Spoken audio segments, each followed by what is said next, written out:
السلام علیکم ورحمۃ اللہ وبرکاتہ۔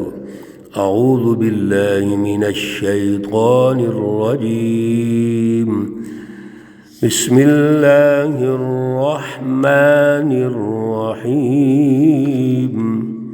وعدکم اللہ مغانم كثيرة يأخذونها فعجل لكم هذه وكف أيدي الناس عنكم ولتكون آية للمؤمنين ويهديكم صراطا مستقيما۔ صدق اللہ العلی العظیم۔ اللہم صل علی سیدنا ومولانا محمد النبی الأمی وعلى آلہ واصحابہ وبارک وسلم وصلی علیہ۔ معزز سامعین و سامعات، پارہ نمبر 26 سورۃ الفتح، آیات مقدسہ 20، 21، 22۔ اللہ رب العزت ان آیات کا فہم اور شعور عطا فرمائیں اور عمل کی توفیق اور صلاحیت عطا فرمائیں۔ گزشتہ درس میں بیعت رضوان جو صلح حدیبیہ کے موقع پر صلح نامے سے پہلے جب حضرت عثمان رضی اللہ تعالیٰ عنہ جو سفیر جماعت ہیں، سفیر مدینہ ہیں، سفیر رسول اللہ صلی اللہ علیہ وسلم ہیں، کے بارے میں یہ خبر مشہور ہوئی کہ آپ کو شہید کر دیا گیا ہے، تو پھر آپ صلی اللہ علیہ وسلم نے بیعت لی، جس کو بیعت رضوان کہتے ہیں۔ اور بیعت رضوان اس لیے کہتے ہیں کہ اللہ راضی ہو گئے۔ آپ نے یہ مختصراً سنا کہ اللہ نے اپنی رضا کا اعلان فرما دیا۔ کیوں؟ یہ بیعت اللہ کے لیے تھی، اور جب اللہ راضی ہو گئے تو پھر اگلے دور کی اللہ رب العزت نے انعامات کا ذکر کیا۔ ایک تو اس موقع کے مطابق جس ایمان اور اطمینان اور اعلیٰ شعور کی ضرورت تھی وہ صحابہ کو عطا کیا، اطمینان قلب عطا کیا، فانزل السکینہ۔ اور دوسرا، اللہ نے آنے والے دور کی فتوحات کا آغاز کر دیا، دروازہ کھول دیا۔ تو سب سے پہلے جو فتح ہوئی وہ فتح خیبر ہے، اور اس فتح کے نتیجے میں سیاسی اور معاشی غلبہ ہوا، اور ریاست مدینہ کو اللہ نے اور مضبوط کر دیا۔ مال غنیمت آیا صحابہ اکرام کو، تو اللہ نے جماعت مضبوط ہوئی تو ریاست مضبوط ہوئی، اور قومی انقلابات کے ارتقاء میں اللہ نے دروازے کھول دیے۔ آج کے درس میں بھی اللہ رب العزت اسی ارتقاء کا ذکر فرماتے ہیں۔ وعدکم اللہ مغانم کثیرہ، تم سے اللہ نے وعدہ کیا ہے مغانم کثیرہ، بہت زیادہ مال غنیمتوں کا۔ یعنی مال غنیمت کے عنوان سے اللہ یہ ارشاد فرما رہے ہیں کہ آپ کو فتوحات ملیں گی۔ ظاہر مال غنیمت تو اسی وقت ہوگا جب سیاسی غلبہ آگے بڑھتا چلا جائے گا، تو یہ قومی انقلابات کی تشکیل میں، فتوحات میں آپ کو مزید آگے بڑھایا جائے گا، اور پھر وہاں سے سیاسی فتح بھی ہوگی، معاشی طور پر بھی آپ کو فائدہ ہوگا۔ اور وہ مال غنیمت یأخذونہا، آپ ان کو لیں گے، یہ جماعت ان کو لے گی۔ فعجل لکم ہذہ، سب سے پہلا جو مال غنیمت ملا قریب ترین، تو وہ یہ اللہ نے آپ کو جلدی دے دی۔ کون سا مال غنیمت؟ پیچھے ذکر ہوا فتح خیبر کا مال غنیمت، اللہ نے فتح عطا فرمائی اور مال غنیمت مل گیا۔ پھر ایک دوسرا انعام وَكَفَّ أَيْدِيَ النَّاسِ عَنْكُمْ، اور روک دیا لوگوں کے ہاتھوں کو، ایدی الناس لوگوں کے ہاتھوں کو، عنکم تم سے، کفار مکہ، اور آگے جا کے اس کی تفصیل اور بھی آئے گی۔ کفار مکہ جو اگر آپ ان پہ حملہ آور ہوتے ہیں تو اللہ نے آپ کو فتح دینی ہے، لیکن اللہ نے روک دیے، جنگ روک دی اور عنوان فتح بنا کے صلح نامہ تیار کروا دیا۔ تو صلح کے ذریعے اللہ نے فتح عطا فرمائی، جنگ نہیں ہوئی، کیونکہ جنگ میں تو اپنے حالات ہوتے ہیں، کیفیات ہوتے ہیں، اس کے اثرات و نتائج ہوتے ہیں، اور یہاں اللہ نے صلح کروا کے کفار کو شکست بھی دے دی، آپس میں جنگ سے روک دیا، اور اس کے جو نتائج آگے سمیٹنے ہیں اللہ نے وہ عطا فرما دیے۔ وَلِتَكُونَ آیَةً لِّلْمُؤْمِنِينَ، اور تاکہ یہ ایک نمونہ ہو جائے اللہ کا مومنوں کے لیے۔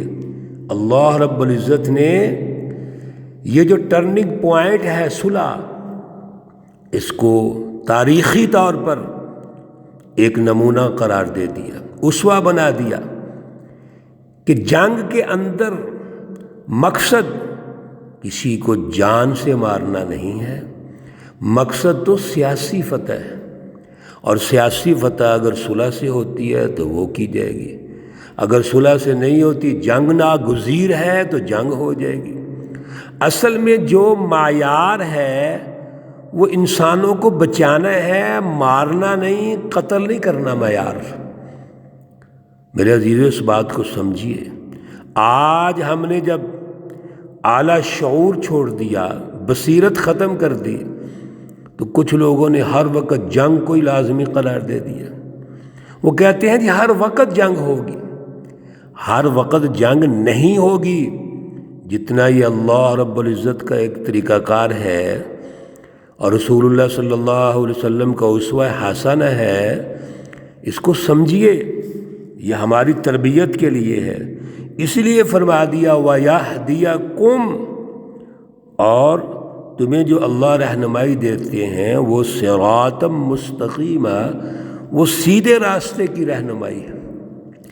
سیدھا راستہ کیا ہے؟ انقلاب کا، ظلم کے خاتمے کا، آزادی کا، انسانوں کو غلامی سے آزادی دلاؤ۔ کس طرح؟ جس میں انسانیت کی فلاح ہو، اللہ کا دین غالب ہو، اور انسانیت کی فلاح ہو، انسانیت کا قتل نہ ہو بلکہ انسانیت کو محبت سے جیتا جائے، انسانیت کو غلامی سے نکالا بھی جائے اور خون خرابہ بھی نہ کیا جائے، محبت، اطمینان، ٹیبل ٹاک، بیٹھ کے بات کی جائے۔ میرے عزیزو، کسی بھی جنگ میں خون تو صرف بہانہ ہے ایک خاص طبقے کا۔ آپ سورۃ محمد میں یہ سن چکے ہیں کہ فَذَرْ بَالرِّقَابِ کس کے لیے ہے؟ وہ تو لیڈر ہیں، جو مافیا ہے، جو زہر ہے، اس زہر کو ختم کرنا ہے، انسانوں کا خون تو نہیں بہانا۔ اللہ رب العزت تو رب الناس ہیں، رسول اللہ صلی اللہ علیہ وسلم رحمت للعالمین ہیں، تو انسانوں کو تو ساتھ لے کے چلنا ہے، ان کو تو اس ظلم سے، غلامی سے، جہالت اور گمراہی سے نکالنا ہے، نہ کہ ان کا خون کرنا ہے۔ اس لیے اللہ رب العزت نے صراط مستقیم دے دیا۔ پھر آگے دیکھیے وَأُخْرَى لَمْ تَقْدِرُوا عَلَيْهَا، اور ایک فتح، دوسری فتح، اخرى ایک اور فتح، دوسری، لَمْ تَقْدِرُوا عَلَيْهَا، جس پر ابھی تم طاقت نہیں رکھتے، فتح مکہ ہے۔ قَدْ أَحَاطَ اللَّهُ بِهَا، وہ اللہ کے قابو میں ہے، اللہ رب العزت کے اختیار میں ہے، وہ فتح آپ کو ملے گی یہ جو مکہ کو فتح کرنا چاہتے ہیں، ابھی ایک انداز میں تو فتح ہو گیا کہ انہوں نے آپ کو سیاسی طاقت مان لیا، انہوں نے ہتھیار تو نہیں ڈالے، لیکن اس صلح کی برکت سے وہ جنگ کی بجائے صلح پر آمادہ ہو گئے اور صلح نامہ تیار ہو گیا، کامیابی ہو گئی۔ یاد رکھیے ایک تھوڑے عرصے کے بعد ہی یہ مکہ بھی فتح ہو جائے گا، یہاں آپ کی حکومت ہوگی، ان ظالموں کافروں کو ہتھیار ڈالنے پڑیں گے۔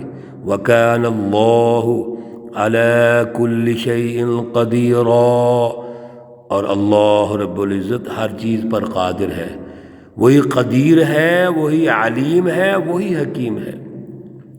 وَلَوْ قَاتَلَكُمُ الَّذِينَ كَفَرُوا، اور اگر لڑتے تم سے یہ کافر، یہ مشرک ظالم، لَوَلَّوُا الْأَدْبَارَ، تو اس وقت بھی یہ پیٹھ پھیر کے بھاگ جاتے، یعنی شکست کھا جاتے۔ فتح مکہ تو ہونی ہے، آج بھی اگر جنگ ہوتی تو اللہ انہی کو شکست دیتے، لیکن آج جنگ کی بجائے صلح بہتر ہے، اور یہی جنگ ہوگی تھوڑے عرصے کے بعد اور یہ مکمل شکست کھا جائیں گے۔ لیکن اگر آج بھی جنگ ہوتی تو ان کو شکست ہوتی، ثم لا یجدون ولیا، پھر وہ نہ پاتے کوئی حمایتی، ولا نصیرا، اور نہ کوئی مددگار۔ میرے عزیزو، اللہ رب العزت بڑے پیارے انداز میں، بڑی ترتیب سے ہمیں یہ پوری تاریخ سمجھا رہے ہیں، ہمارے اندر شعور پیدا فرما رہے ہیں، ہماری تربیت کر رہے ہیں۔ عزیزو، اس کو تربیت کے انداز میں سمجھو، یہ کوئی محض واقعہ نہیں ہے۔ ہم واقعات کو واقعات تک سن کر بس خاموش ہو جاتے ہیں، نہیں، یہ پلاننگ ہے قومی انقلاب کی، تشکیل ہو رہی ہے قومی انقلاب کی، اور بین الاقوامی انقلابات کی طرف بڑھا جا رہا ہے۔ رسول اللہ صلی اللہ علیہ وسلم پوری انسانیت کے نبی ہیں، اس کی ترتیب و تشکیل اللہ سمجھا رہے ہیں، آج بھی اسی طریقے سے آگے بڑھا جائے گا۔ اسوہ رسول اللہ صلی اللہ علیہ وسلم کو اگر زندہ کرنا ہے تو جماعت صحابہ کی پوری تاریخ کو سمجھیے، جماعت سازی، مکی دور اور مدنی دور، اور مدنی دور میں ہم صلح حدیبیہ تک پہنچ چکے ہیں۔ اللہ ہمیں اعلیٰ شعور عطا فرمائے، اس سچی تاریخ سے اللہ وابستہ فرمائے، اور اس کے ذریعے اللہ جو ہماری تربیت کرنا چاہتے ہیں اور دور حاضر میں جس کی ضرورت ہے، اللہ ہمیں وہ توفیق اور صلاحیت عطا فرمائے۔ اللہ رب العزت تمام بیماروں کو شفائے کاملہ عاجلہ مستمرہ عطا فرمائے۔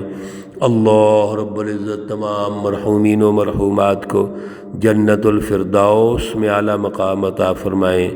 ربنا تقبل منا انك انت السميع العليم وتب علينا انك انت التواب الرحيم، وصلى الله تعالى على النبي الأمي محمد وعلى آله وأصحابه أجمعين برحمتك يا أرحم الراحمين۔